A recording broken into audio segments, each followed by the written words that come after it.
মিরপুর বুদ্ধিজীবী কবরস্থান সংলগ্ন লালকুঠি এলাকায় অবস্থিত ২০০ শয্যার মাতৃ ও শিশু স্বাস্থ্য হাসপাতাল। স্বল্প মূল্যে হাসপাতালটিতে দেয়া হয় মানসম্মত সেবা। তবে চিকিৎসক, নার্স সহ যথেষ্ট পরিমাণে জনবল না থাকায় এবং প্রচারের অভাবে ২০০ শয্যার এ হাসপাতালের সব শয্যা এখনও পুরোপুরিভাবে চালু করা যায়নি। এতে এখানকার ৬০ থেকে ৮০% শয্যাই থাকে ফাঁকা। জনবল ঘাটতির কারণে সেবা কাজও বিঘ্নিত হচ্ছে। গতকাল সরজমিনে দেখা যায় ১০ তলা বিশিষ্ট হাসপাতালটিতে মানুষজনের তেমন সমাগম নেই। জরুরি বিভাগ একদমই ফাঁকা, বহির্বিভাগে মোটামুটি রোগী রয়েছে।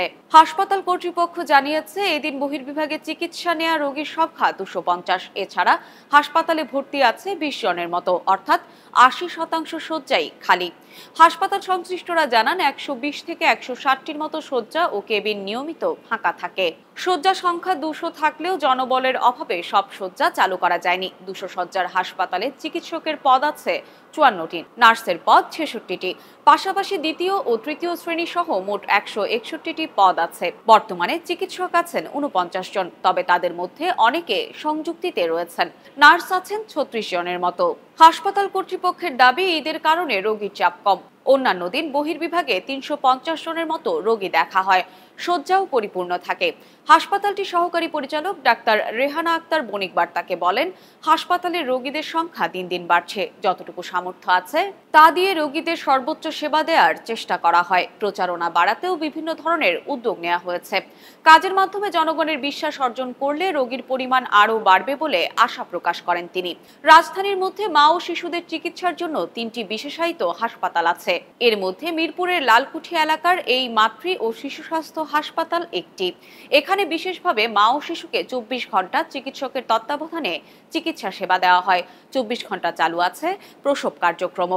হাসপাতাল কর্তৃপক্ষ জানায়, এটি দেশের প্রথম ডিজিটাল হাসপাতাল। পুরো হাসপাতালটি অটোমেশন করা আছে। ১০ টাকা দিয়ে প্রথমবার টিকিট দেওয়ার পর একটি কার্ড দেওয়া হয়। প্রত্যেকের চিপ সংবলিত আলাদা কার্ড ও নম্বর অনুযায়ী সব তথ্য জমা থাকে মূল সার্ভারে। এরপর প্রেসক্রিপশনে পরীক্ষা ও বিনামূল্যের ওষুধ সবই পাওয়া যায় ডিজিটাল প্রক্রিয়ায়। জনবল পেলে সম্পূর্ণ হাসপাতালটি ডিজিটাল ব্যবস্থাপনার মডেল হতে পারে। হাসপাতালটির পরিচালক ডাক্তার মোহাম্মদ ইকবাল কবির বণিক বার্তাকে বলেন, হাসপাতালটিতে ভর্তুকি কম আসে। অন্যান্য দাতা সংস্থা থেকেও কোনো ধরনের সহযোগিতা পাওয়া যাচ্ছে না, যার কারণে অনেক প্রয়োজনীয় যন্ত্রপাতি সংযোজন করা যাচ্ছে না। হাসপাতালটির কোনো ব্লাড ব্যাংকও নেই। তবে চিকিৎসার মান ও হাসপাতালটির পরিষ্কার পরিচ্ছন্নতার বিষয়টি সব সময় মাথায় রাখা হয়। তিনি বলেন, স্বল্প টাকায় এ হাসপাতালে সর্বোচ্চ সেবা দেওয়ার চেষ্টা করা হয়।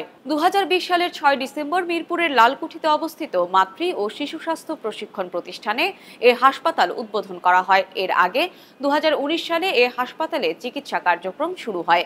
সেই থেকে পরিবার পরিকল্পনা, গর্ভকালীন ও প্রসূতি সেবা, শিশু সেবা ও বয়ঃসন্ধিকালীন সেবা দিয়ে আসছে হাসপাতালটি।